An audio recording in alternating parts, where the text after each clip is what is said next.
The morning sun stretched golden beams across the Miami cruise terminal as I stood beside my parents and siblings, watching the colossal Ocean Princess gleam like polished ivory against the turquoise shimmer of Biscayne Bay.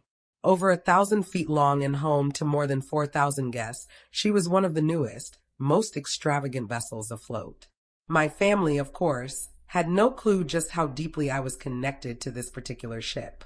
"I still can't believe we're actually doing this," Mom whispered, clutching Dad's arm as her eyes swept up the ship's towering decks.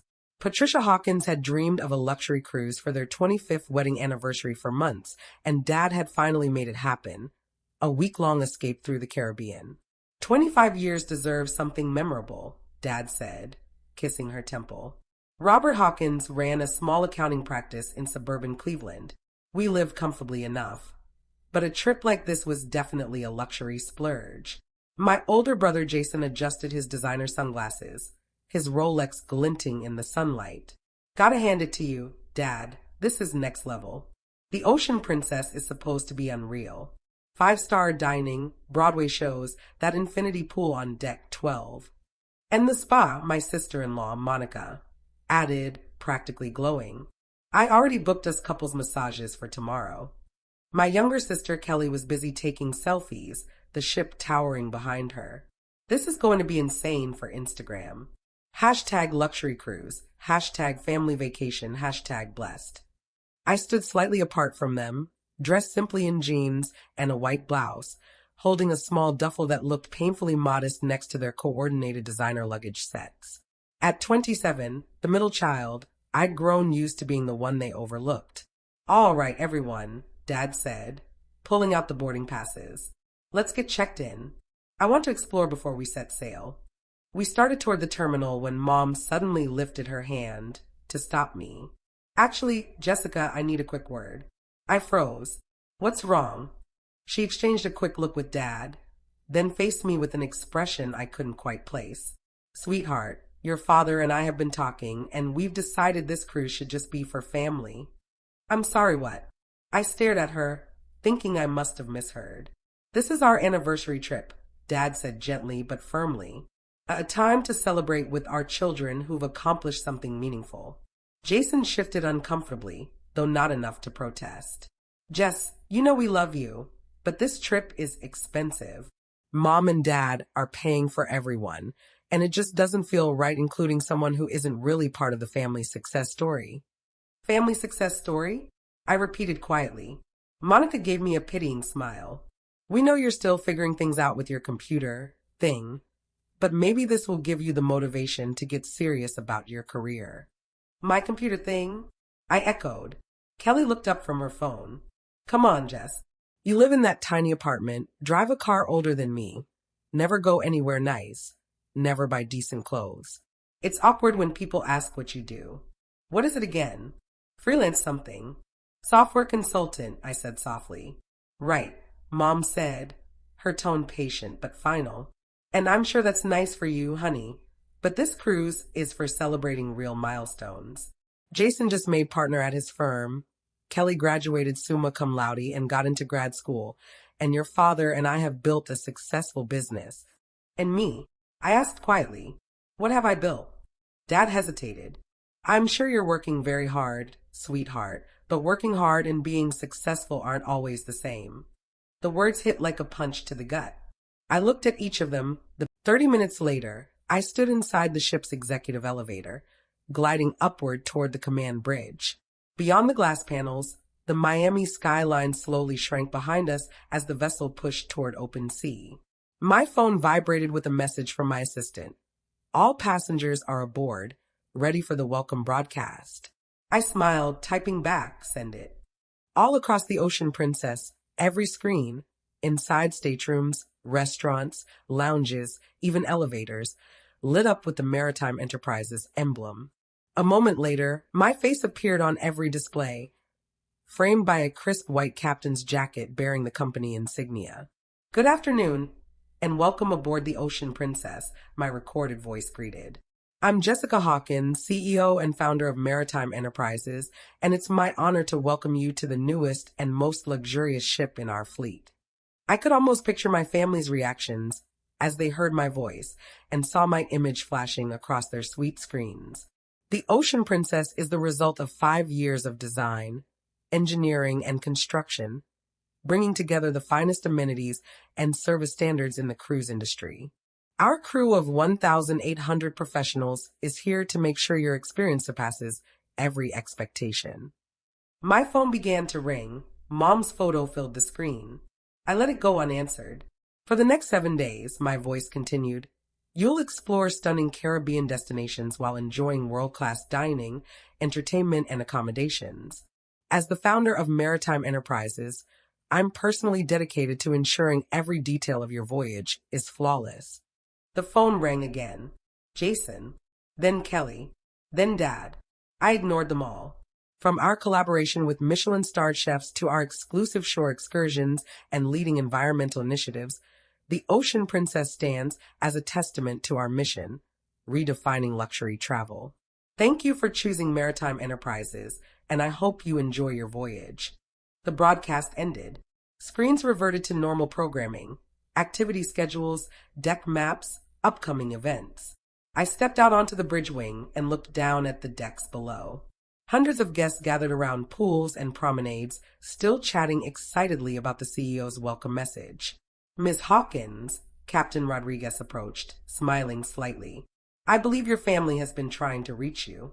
I can imagine, I replied, glancing at my phone. 17 missed calls, 43 unread texts. Has anyone from my group contacted the bridge? Your father called guest services, the captain said. He asked to speak with the captain about an urgent family issue. I told him you were occupied with departure procedures, but might be available later this afternoon. Perfect, I said. Let's give them some time to let it sink in. I spent the next few hours in my private office adjoining the bridge, reviewing operational updates and touching base with my other holdings. Maritime Enterprises wasn't just about cruises.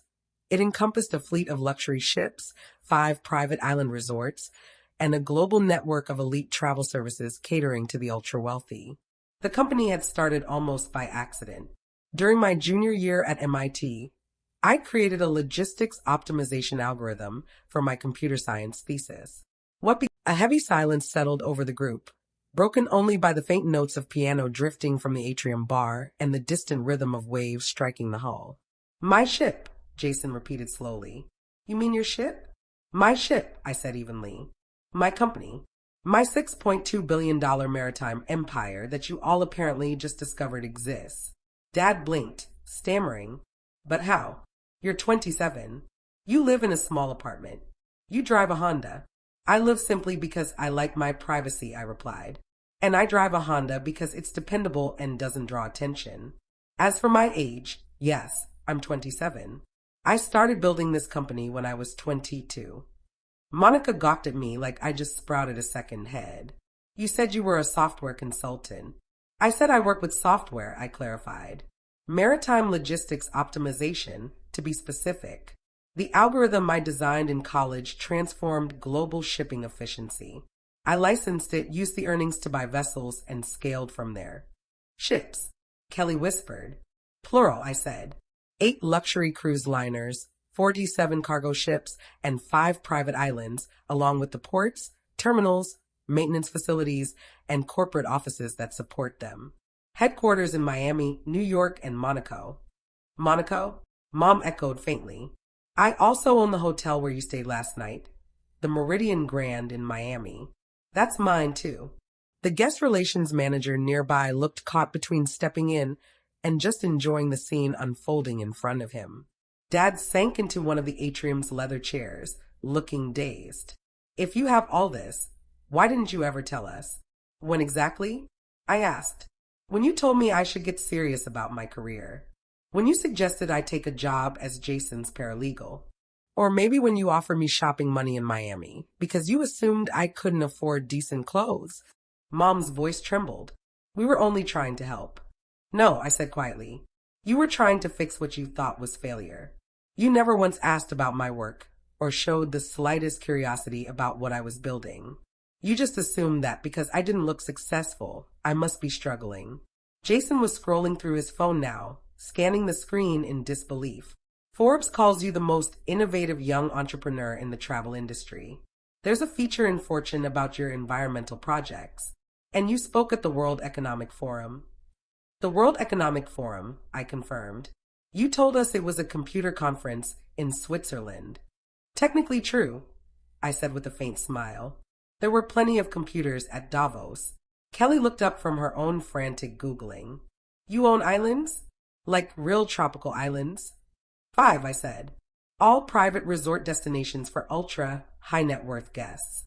The kind of clients who want complete seclusion and limitless luxury. Dad gestured around the atrium, still trying to process.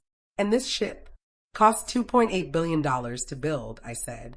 4 years from concept to launch. It's the most advanced cruise ship ever made, completely carbon neutral, zero ocean pollution certification, cutting-edge waste management systems. Mom blinked. You built a carbon-neutral cruise ship? I built 8, I said. The cruise industry's environmental record is terrible, so I decided to change it. Every ship in my fleet runs on renewable energy and advanced biofuels. We've partnered with marine conservation organizations to actively restore ocean ecosystems along our routes. That's incredible, Mom whispered, and for the first time, her voice carried a note of pride. It's also profitable, I said. Sustainable luxury is the future of travel. We're fully booked for the next 3 years.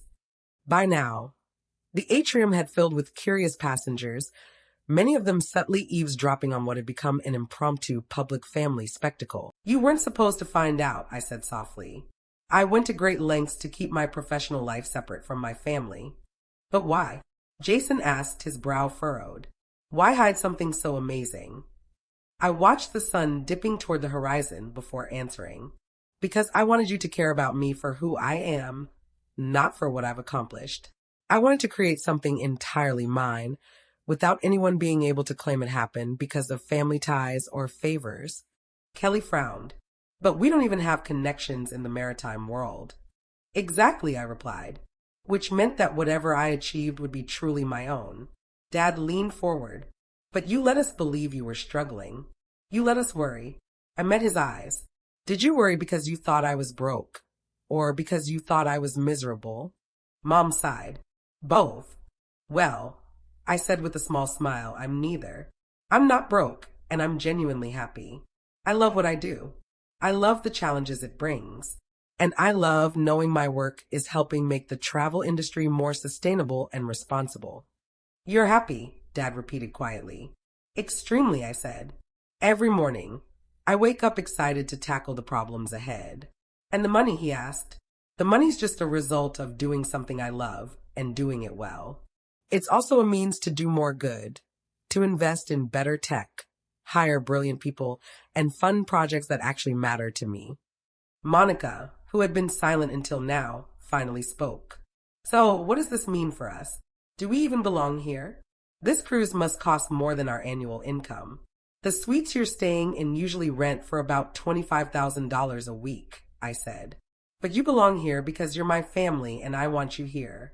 Kelly's voice was barely above a whisper. Even after we left you standing on the dock? Especially after that, I said gently. Because now you finally know the truth, and we can build a relationship based on who I truly am. Who you really are, Jason said slowly, is one of the youngest billionaires in America. Who I really am, I corrected, is someone who loves her family enough to gift them a luxury cruise for their anniversary, even after they decided I wasn't successful enough to be invited. Mom blinked. You planned this. I did, I admitted. I actually suggested this cruise to Dad 6 months ago. Sent him a brochure. Mentioned how perfect it would be for your anniversary. I wanted to surprise you. You wanted to surprise us by revealing you own the ship, Mom said, realization dawning. I wanted to give you the vacation of a lifetime, I replied. The reveal was supposed to happen differently. But when you left me on the dock, I adjusted. Dad leaned back, shaking his head in disbelief. Our daughter, the secret billionaire. Not a secret anymore, I said with a small laugh. So what now? Mom asked softly. Do we just pretend this never happened? Go back to believing you live in a tiny apartment and drive an old car. Now you know the truth, I said. And I hope you can be proud of what I've built. Dad chuckled, a sound filled with awe, not amusement. Proud? Jessica, I'm beyond proud. I'm astonished. You've achieved something I could never have imagined.